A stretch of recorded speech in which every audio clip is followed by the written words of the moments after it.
Итак, всем добрый вечер. Сегодня в прямом эфире я буду не один, но в кадре я буду один. Мой собеседник не будет в кадре. Этого, я думаю, делать совершенно не нужно, так же, как и все другие собеседники, с которыми я общался последний год. Напомню, что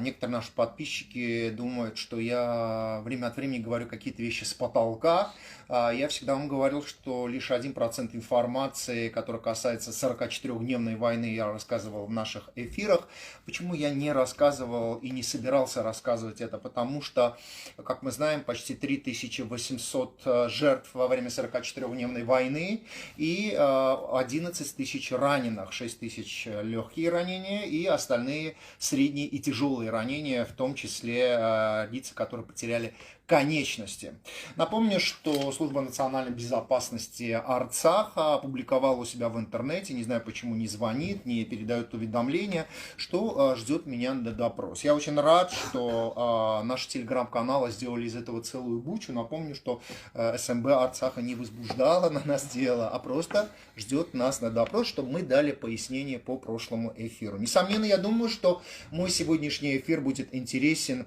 всем. Я знаю, что те люди, которые потеряли своих сыновей в Мадарысе, а мы будем говорить о Мадарысе, я напомню, что несколько дней тому назад в своем эфире, да и вообще весь год я говорю о том, что большое количество парней погибло не в результате наступления азербайджанских войск, а по двум причинам. Причина номер один – безграмотные действия командиров и генералов Арцаха, и причина номер два – умышленные приказы, которые приводили к большому количеству жертв. Как я уже не раз говорил, карабахская группировка и карабахский клан делали все возможное и невозможное, чтобы Арцах проиграл и чтобы было много жертв, завалить гробами Армению и свалить с власти Никола Пашиняна. Это произошло потому, что в течение 30 лет в Арцахе было совершено огромное количество уголовных преступлений, и для тех офицеров и командиров и генералов, чьи руки в человеческой крови и на счету которых огромное количество убитых наших солдат, для них важно было свергнуть Никола Пашиняна, поэтому они осознавали, что если будет много молодых армянских парней из Армении убито во время войны, вся Армения будет в слезах, и можно будет легко свергнуть Никола Пашиняна. Но сегодня мы будем говорить отдельно объективную информацию о Мадарысе, как несколько сотен армянских парней ни за что, ни про что, практически по вине карабахских генералов погибли в районе Мадарыса. Мой собеседник не будет говорить в кадре, но будет говорить, и мы его будем слышать. Поэтому я даже немножко вот так присяду, его не будет в кадре, чтобы мы могли слышать. Итак, я передаю слово. Условно будем говорить, что его зовут Армен, неважно, как его зовут в реальности. Начнем мы отсюда. Итак, начнем с 2016 года. Это район Мадарыса до войны. Поехали. 2016 թվականի ապրիլյան գործողություններից հետո կորցնելով մի շարք մարտական հենակետեր եւ դասեր չքաղելով այդ իրադարձություններից հետեւյալ իրադարձությունները տեղի ունեցան Մադաղիսի զորամասում եւ կոնկրետ ամսաթիվ եւ տարին չեմ կարող նշել, բայց Մադաղիսում նշանակվեց մի հատ հայկական բանակի ոնց ասեմ, որ ճիշտ լինի, ամենագրագետ, ամենակազմակերպված, ամենահայրենասեր գնդապետներից եւ հրամանատարներից մեկը Գյոզելյան Արմենը. Итак, я перевожу, что после 2016 года в Мадарысе был назначен один из самых грамотных командиров, Гюзелян Армен. Եվ իր ղեկավարությամբ այն ինչ որ կար 2020 թվականի գործողությունների ժամանակ այն պաշտպանական համակարգը, որը ստեղծված էր Մադաղիսում, դա ստեղծել էր Գյոզելյան Արմենը։ Բայց չգիտես ինչի, քանի որ նա շատ պահանջկոտ, գրագետ, սպաների կարիքը եւ սպաների դիրքը, սպաների ունակությունները չափող եւ սպաներին գնահատող սպա էր, լինելով անձամբ եւ սպա։ Չընդունվեց հասարակության կողմից, քանի որ նրա սպաները կարկազան զինծառայողների հետ վարվում էին այնպես, որպեսզի կարկազան զինծառայողները իրենց նորմալ պահեին։ Իսկ այդ կարկազան զինծառայողները մենք լավ գիտենք, որ մեր զինված ուժերում շատ կան։ Եվ մի հատ բան միջև այս ամեն ինչը ես բան կանեմ, ժողովուրդ ջան, ասեմ ձեզի որ մի հատ պատճառ կա պարտության համար։ Ես կանեմ հիմա այդ պատճառը բառ առ բառ ասեմ։ Թող բոլոր են ծառայած տղեկը ձեռները դնեն իրանց խղճներին, բոլոր հայկական բանակում ծառայած տղեկը ձեռները դնեն իրանց խղճներին ու մի պա ինձ ասեն, թե հայկական բանակի 30 տարվա զինվորի ամենակարևոր տասովկեն, սենց բարբարով եմ ասում, խոսակցականով եմ ասում, որ անկալելի լինի, տասովկեն որն է եղել։ Մի ամեն մեկըտ մի բան կասեք, բայց բոլորը իրանց հոգու խորքում գիտեն ու էդի չեն կարա հերքեն։ Հայկական զինվորի տասովկեն 30 տարվա բանակում եղել է շարք չկայնելը։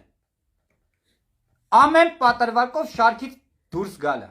шаркում չլինելը, եւ դա բերել է այս բանակի պարտությանը։ Ну вот вы сказали, Դրանից հետո մենք անցնենք։ Да. Ուղղակի եկեք նշենք, որ դուք ասել եք միջև եթերը, որ Գյուզելյանը, որ եկել է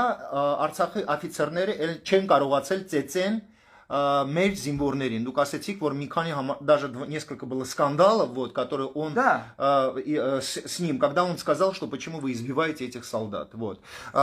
Кисвек, если можно, поделитесь этим эфиром, все, пожалуйста, поделитесь. Мы рассказываем о том, как несколько сотен армянских солдат погибли по вине карабахских генералов и армии обороны Арцаха в Մադաղիսին, շարունակենք։ Եվ մի հատ կարևոր ֆակտոր էլ, դա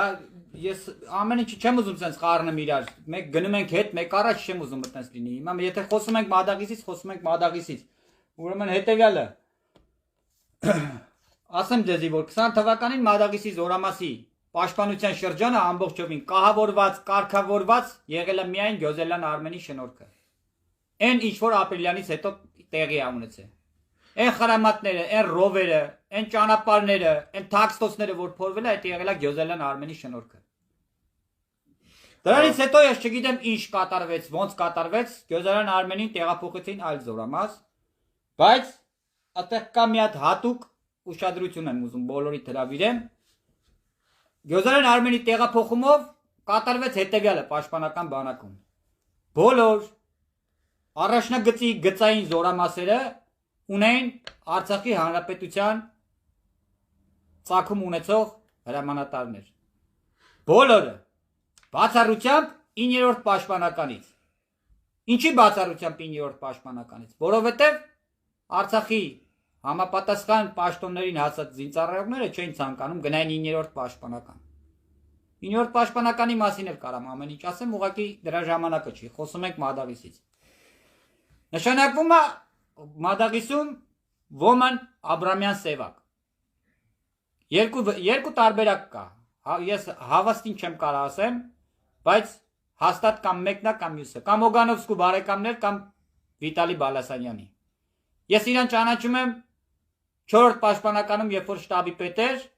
եւ այդ ժամանակ խոսակցություն ենք ունեցել, այդ խոսակցության ժամանակ ինքը ասել է, որ իրան инка анзамп ինձ ասել է, որ իրան абիշատ են արել, որ ինքը դառնալու է պալկա։ Давайте я переведу. Итак, в 2019 году странным образом армия обороны Арцаха снимает строгого полковника, единственного полковника из Армении, который приостановил избиение до полусмерти армянских солдат Мадагыси. Все жители Армении знают, что Мадагыс и Гадрутский район — это два самых ужасных участка Карабахского фронта. И вот сейчас наш собеседник, который был в Мадагысе с первого дня войны и до войны, рассказывает, что на место снятого потрясающего профессионала Гюзеляна был назначен Севак Абрамян, родственник то ли Виталия Баласаняна, то ли Сейрана Угановского.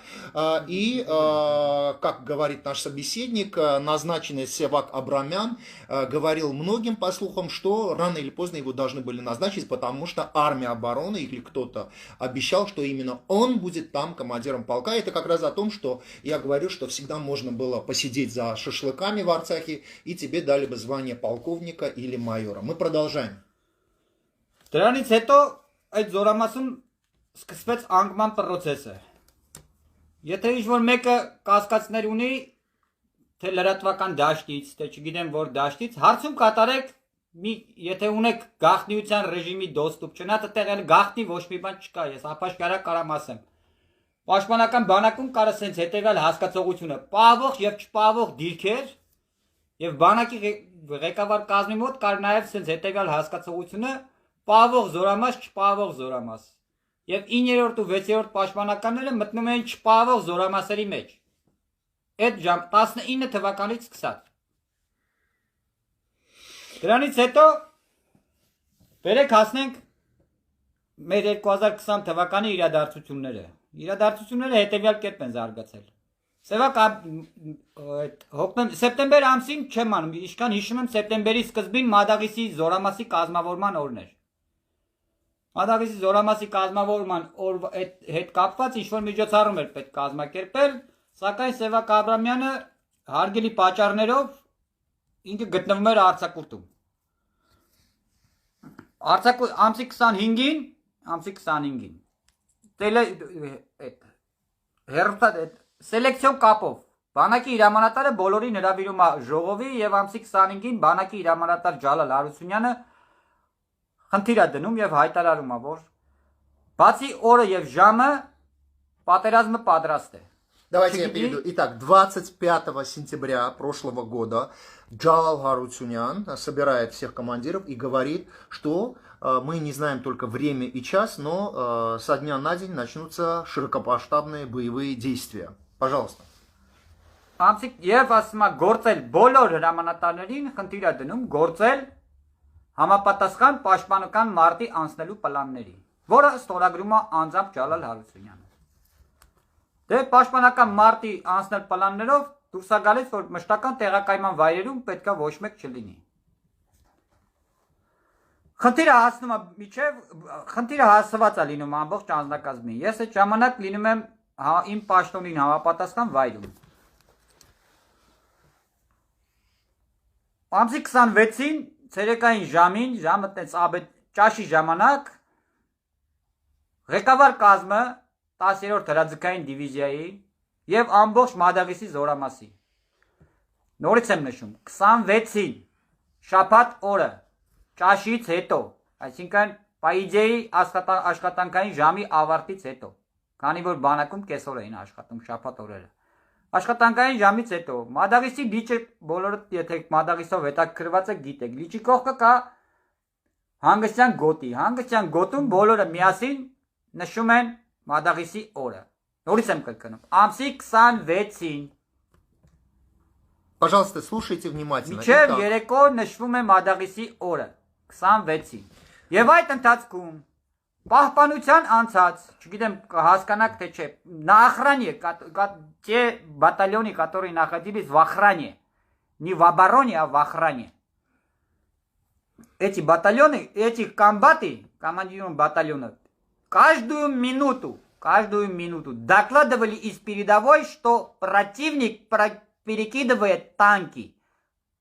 на передний край. Давайте я переведу, так как это будут слушать все. Пожалуйста, все делитесь эфиром, очень прошу. Итак, мы продолжаем, я перевожу. 25 числа, после того, как Джалал Харутюнян сказал, что с минуты на минуту, со дня на день может начаться широкомасштабная война, Джалал Харутюнян сказал, что азербайджанские войска будут наступать на Мадагис и Джабраил. Он точно знал, куда они будут наступать.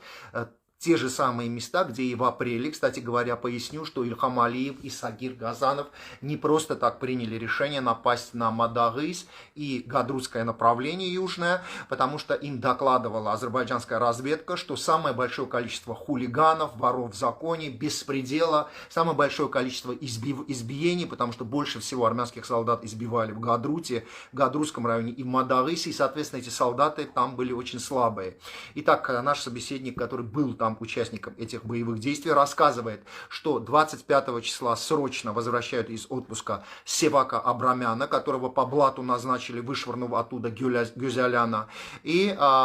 вместо того, чтобы выполнить приказ Джалала Харутюняна, чтобы спасти наших солдат и защитить Мадагис Талиш, карабахские командиры начали отмечать День Мадагиса, устроив большую пьянку, гулянку и кайфушку. При этом ежечасно сообщалось командирам, что азербайджанские войска сконцентрировали более уже 100 танков, и с каждым часом их становилось все больше и больше. Никоим образом карабахские командиры не хотели реагировать и продолжали свою гулянку, пьянку и кайфушку. Мы продолжаем, пожалуйста. 26 օրը միջև ուշ երեկո այդ խնջունքը շարունակվում է, դրանից հետո համապատասխան գումարտակի հրամանատարները բարձրանում են իրենց մարտական դիրքերը, հրամանատարական կետերը,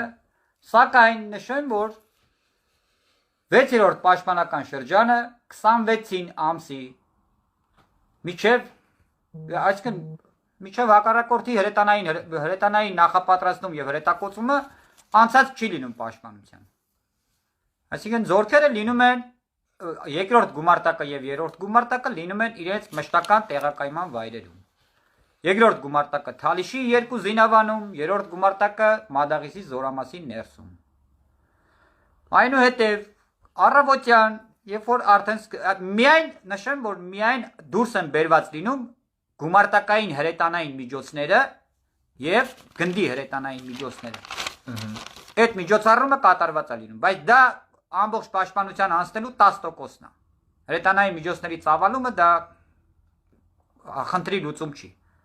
Պետք է ամբողջ զորամասը ծավալվեր ոնց որ կարգներ։ Այնուհետև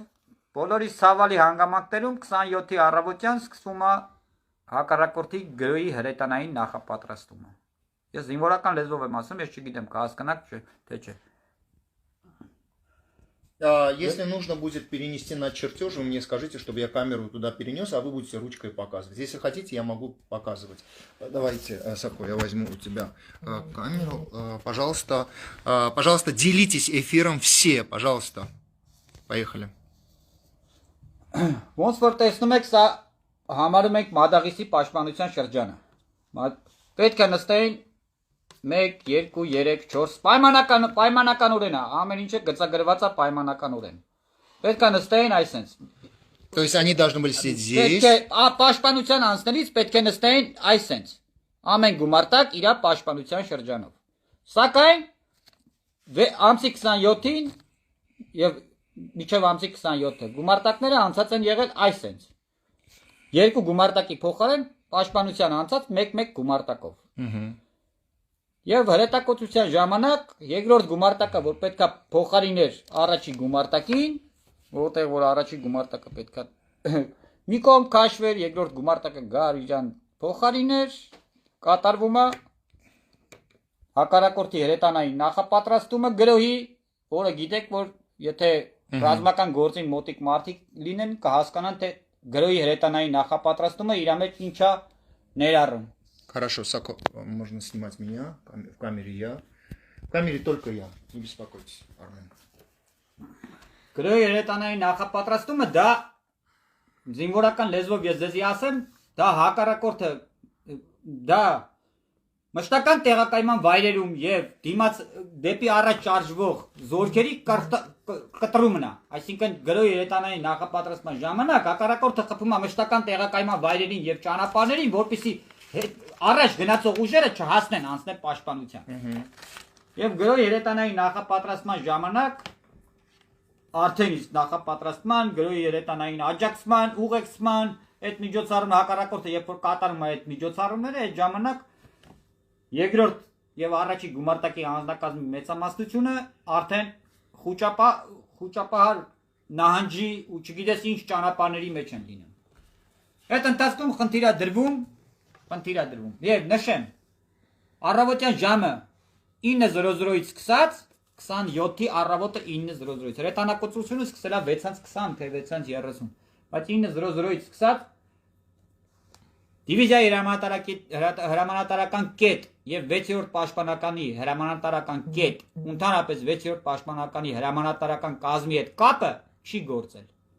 Ընդհանրապես դիվիզիան չի կարողացել ղեկավարի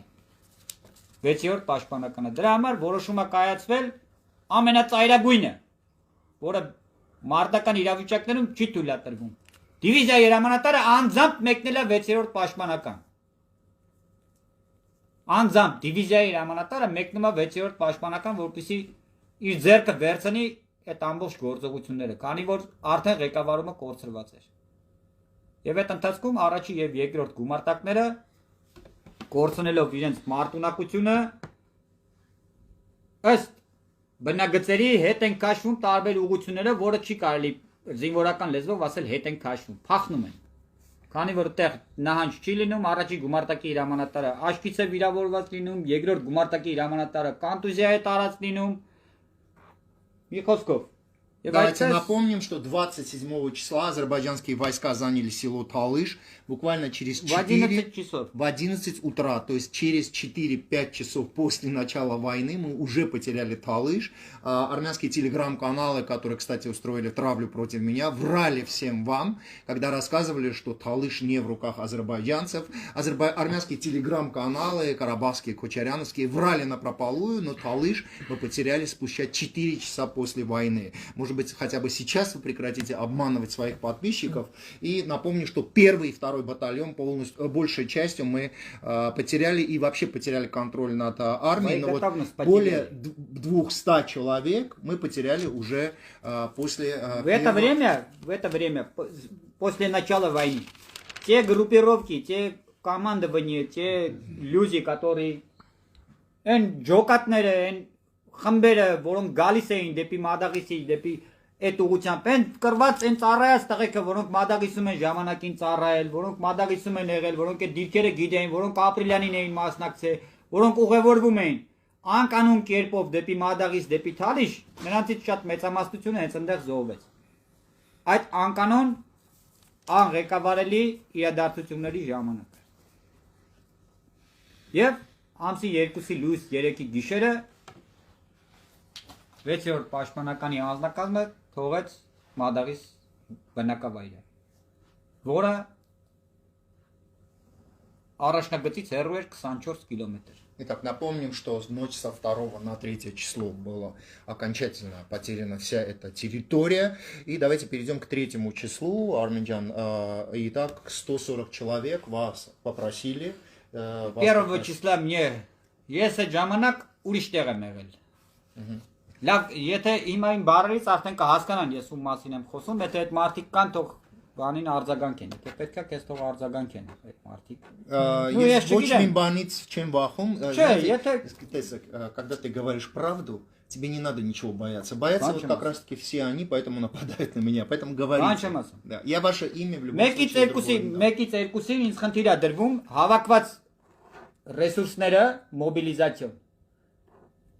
կազմել երկու վաշտ եւ ուղարկել Մադաղիս, քանի որ խնդիր էր դրված Մադաղիս Թալիշից նահանջ էր կատարվում, բայց արդեն նահանջը եկել էր հասել էր Մադաղիսից էին նահանջ կատարում, որտեղ հակառակորդը արդեն Մադաղիսի պոլիգոններում էր։ Այն կադրերը որ ցույց են տալիս, դա արդեն դա եղել է հենց այն որ զինուժն էլ գրել էր բան Մատաղ Մադաղիսում։ Այդ ժամանակ այդ տղեկն էլ մատաղ եկան։ Ասեմ ձեզ իմանաք։ Ժողովուրդ ջան։ Давайте скажем, итак, 140 человек армия обороны Арцаха попросила дополнительно упаковать после смерти нескольких сотен парней. В результате напомню, что в Мадагысе 26 числа шла пьянка-гулянка. Совершено было преступление, не выполнены приказы Джалала Гарутюняна. После всего этого, после океана жертв, армия обороны Арцаха отправляет туда 2 отряда по 70 человек, итого 140 человек. На газелях, на территорию, которая полностью просматривается и по которой азербайджанские войска могут очень легко нанести удары из установок «Град». То есть отправляют целых 2 отряда, это все солдаты из Армении, неподготовленные, это МОП, это добровольцы, это люди, которые в буквальном смысле друг с другом даже не знакомы, не понимают вообще, куда их отправляют, их в буквальном смысле отправляют под Грады. В результате уже после первого удара из установок «Град» более 40 человек из 140 погибло. Двигаемся дальше. Այնուհետև այդ անձնակազմը ամսի 3-ի օրը մենք արդեն Մադաղիսը չունեինք։ Մենք արդեն նստած էինք լրիվ ուրիշ բնագծով։ Ուտեց։ Да, Мадагыси պատմությունն է։ Это у нас история. Давайте просто коротко скажем, что вы были свидетелем, что сотрудники службы национальной безопасности Арцаха, которые, кстати говоря, публикует, что хочет меня видеть, чему я очень рад. Итак, сотрудники, кстати, заранее скажу, что 2 заместителя генпрокурора Арцаха сбежали. Арайк Арутюнян опубликовал список сбежавших чиновников, включая 2 заместителей генпрокурора. И арцахцы знают, что часть людей, которые служат в СМБ, тоже сбежали. Другая часть то ли воевала, то ли притворялась, что воевала. Но давайте послушаем, где обнаружены были сотрудники СМБ Արցախը нашим собеседникам. Դատախազնել, ազգային անվտանգության աշխատակիցներն էլ, ես քանի օր եղել եմ այդ բանում, հրամանատարական կետում, Մարտակերտի, նրանք գտնվել են այնտեղ,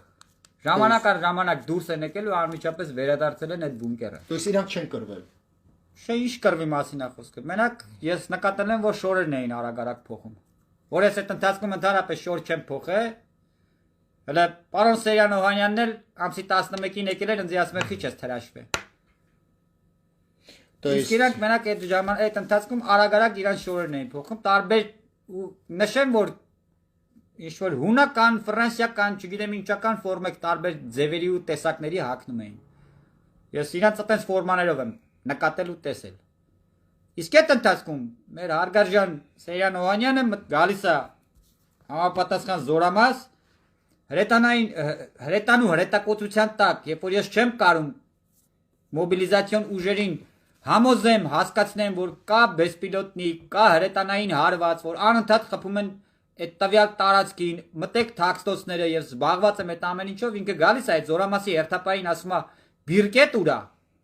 Բիրկեն, դուք պատկերացնում եք։ Ինչ վիճակում ինքը մտնում է, որ իրան դիմավորող է ալնում կռվի ժամանակ, առաջնագծին մոտիկ զորամասում կռվի ժամանակ իրան դիմավորող է լինում, ինքը ասում է «Բիրկետ ուրա»։ Մտնում է հերթապայի սենյակ, ասում է «Չեք կարում այստեղ կահավորեք մի քիչ բան, ույուտի բերեք»։ Ընդ որում, հենց երկրորդ հարգում, այսինքն հենց այդ շենքի խփել էր բեսպիլոտնիկ, այդ շենքի վրա ոչ մի սաղլամ տեղ չկար։ Իսկ ինքը ինձ հարցնում ասում է հերթապայի սենյակը կահավորեք, մեկ է գնա հրաշվի։ Ինչի հրաշված չես։ Ասացի կուղեմ, ձեր մեքենան էլ ձեզ սպասում է, արագ գնացեք ստից։ Պրիտոմ ինքն էլ այդ պահին ինձ ներկայացել է որպես վարչապետի կողմից ուղարկված անձ, մոբիլիզացիոն ռեսուրսներով զբաղվելու համար։ Եվ մի հատ եզրակացություն կարամ դրանից անեմ, միգուցե պարոն Օհանյանի զեկույցից հետո է վարչապետը խնդիր դրել մոբիլիզացիան դադարեցնել։ Միգուցե ինքը վերլուծություն արեց, որ մոբիլիզացիոն ռեսուրսները չեն կարում նորմալ կազմակերպենք, բերեք դադարեցնենք։ Մի հատ այդ հարցով էլ կարելի է մտածել։ Քանի որ ամբողջ առաջնագծով իր ներկայացմամբ ինքը հենց այդ հարցով է վարչապետի կողմից ուղարկված մարդ, երբ որ ես իրան ներկայացրել եմ մոբիլիզացիոն ռեսուրսների ստացման ձևը, կարգը, որակը, մարտունակությունը, նրանց օգտակար գործողության գործակիցը, ինքը միգուցե հասցրել է այդ ամեն ինչը վարչապետին եւ վարչապետը այդ ամեն ինչը լսելով դադարեցրեց մոբիլիզացիան զորքերի։ Բայց որ да, շարունակեք։ ինքը ներկայացավ ինձ համապատասխան տեղում մի հատ էլ ասեց, որ գնա հրաշվի, ինքն էլ մարտական գործողությունների ժամանակ, երբ որ ես չգիտեի թե այդ անձնակազմին ոգեշնչեմ, բարոյոգեբանական ինչ-որ աշխատանք տանեմ, ամեն րոպե վիրավորի, զոհի, իրանց ընկերոջ, իրանց բարեկամի, իրանց երեխու մահվան մասին են լսում կամ չգիտեմ ինչ անում, ինքն ինձ ասում է գնա հրաշվի, մեկ էլ հերթապային ասա թող բիրկեն կապի։ Եվ այդ բիրկեն էլ մեկ էլ բանը։ Եվ մի բան էլ ասեմ, պարոն Օհանյանը եթե կլսի, չենք կարոտե, պարոն Օհանյան, են ձեր կառավարման տարիների ուղերձներին, են որ ամեն մեկս պետք է ջեբերներիցս այդ ուղերձը հանենք, տարվա կարգախոսը, ուսումնական փուլի կարգախոսը, երբ որ պաշտոնի եք նշանակում, առաջին հարցը տալիս եք այս ուսումնական փուլի կարգախոսը ասա, ու մի հատ բարձ տորադասական նախադասություն եք գրածելնում, որ պետք է սա սպաների ջեբը լիներ։ Ես ասեմ, ձեր պաշտպանության նախարար եղած ժամանակ դուք հայկական բանակի վաշտի հրամանատար ամենաթակավոր պաշտոնի մարդկանց մի բան եք սովորցրել, թե որ պրինտերը ինչքան թուղթ կարա տպի բանակում, որ պրինտերը ու բանակի որ վաշտի հրամանատարին ուզում ես հարցրա հիմա կասի, որ HP 1010 պրինտերը 3000 դրամ կարտրիջը դիսկավորելուց հետո 400 հատ թուղթ է տպում։ Բոլոր վաշտի հրամանատարները այդ դրան են ուղղված եղել։ Սա վաշտի հրամանատարները։ Армен Джан, Михат Авелацум, я называю Армен, нашего собеседника. В Мадагысе, я хочу вернуться к Мадагысу. У меня, например, многие, так же как и вы, и сегодня, и до этого, кто рассказывали о событиях в Мадагысе, говорили, что армия обороны Арцаха и карабахские генералы оставили всех с телефонами. То есть во время боевых действий, когда Азербайджан нападал и наносил удары из беспилотников, армянские войска перемещались, связываясь по сотовому телефону. Можете себе представить, да? То есть по сотовому телефону ты видишь 100, 150, 200 солдат. Правда это или нет? Ուրեմն ես սենց ասեմ, մասնագիտորեն ասեմ։ Ընդհանրապես պաշտպանություն կազմակերպելիս կապի ապահովում է, դա ամենակարևորագույն խնդիրն է։ Որովհետև պաշտպանության ժամանակ հրամանատարները հրամկազմը ապահովված լինի կապով, թե գծային, թե ռադիո։ Գծային կապը, որը օպտիկա մանրաթելային կապ է եղել, ես ձեզի ասեմ, որ մեծ աշխատանք է տարված եղել 6-րդ պաշտպանականում առաջնագծից միջև ոնց վարչապետը կարողացել է իր աշխատանքային սենյակից զանգին Մադաղիսի ցանկացած մարտական հենակետ։ Օպտիկա մանրաթելային կապ է եղել ապահովված, բայց ժամը ամսի 27-ին ժամը 9-ին հատուկենտ մարտական դիրքերում այդ կապը գործ է։ Հատուկենտ մարտական դիրքերում։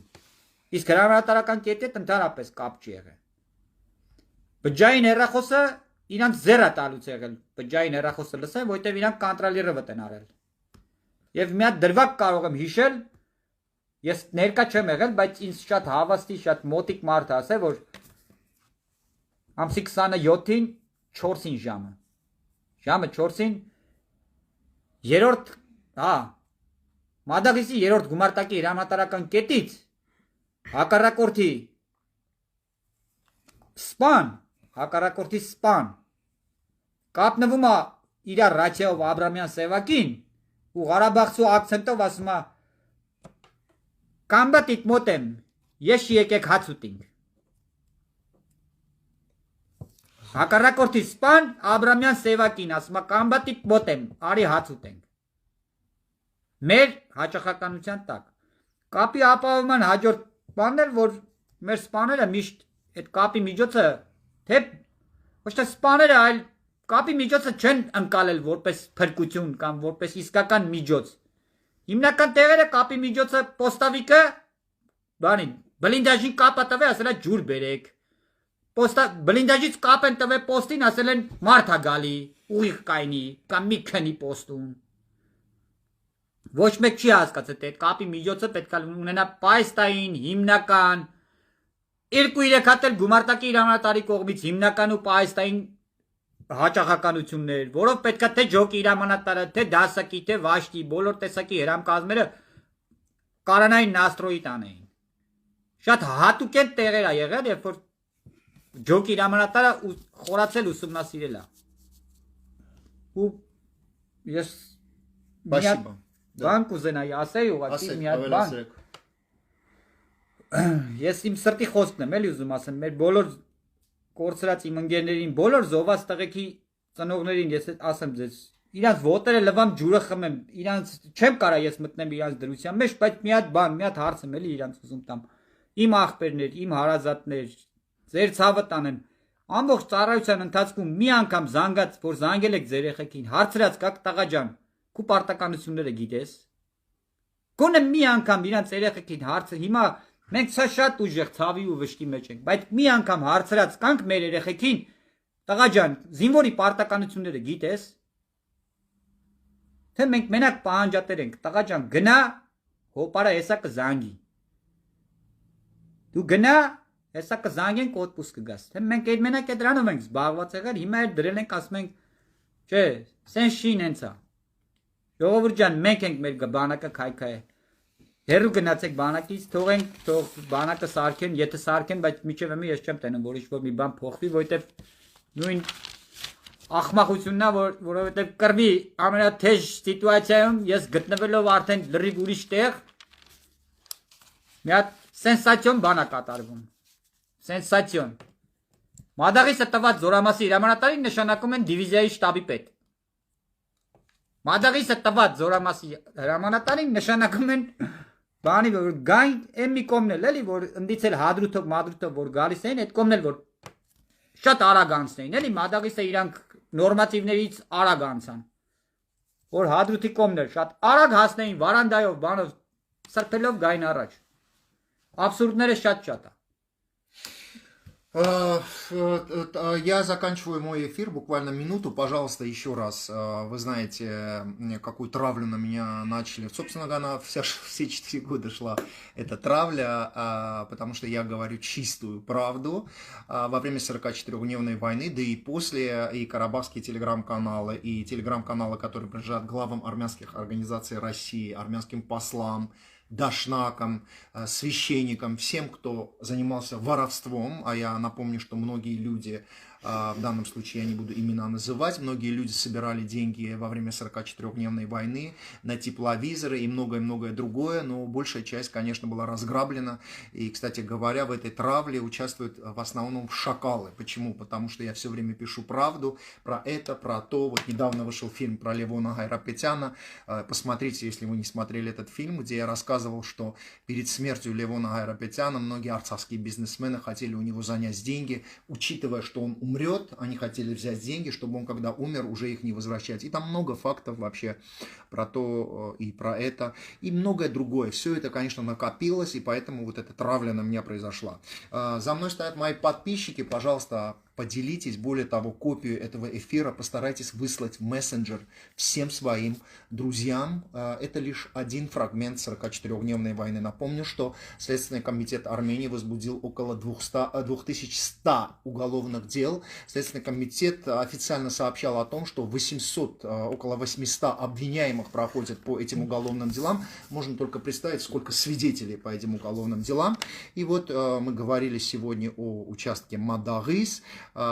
И, конечно, как я говорил, что часть сотрудников СМБ Арцаха сбежала, часть сотрудников, выясняется, пряталась в бункере Мартакерти и просто одевала новую одежду и старалась иногда выходить, дышать воздухом, чтобы не было очень-очень сложно. Но, конечно, эти сотрудники СМБ пришли своим женам, говорили, что они вели кровопролитные 44-дневные бои. Я, кстати говоря, не знаю, кто хотел бы со мной там поговорить. Те сотрудники, которые сбежали, или те сотрудники, которые прятались в бункере, пока армянские солдаты из Армении и добровольцы остались без командиров, без рации, с телефонами, погибали под ударами града и беспилотников. Ну, на этом мой эфир окончен. Я еще раз обращаюсь ко всем. Пожалуйста, если вы меня хотите поддержать, а за мной только вы, поделитесь этим эфиром. Спасибо.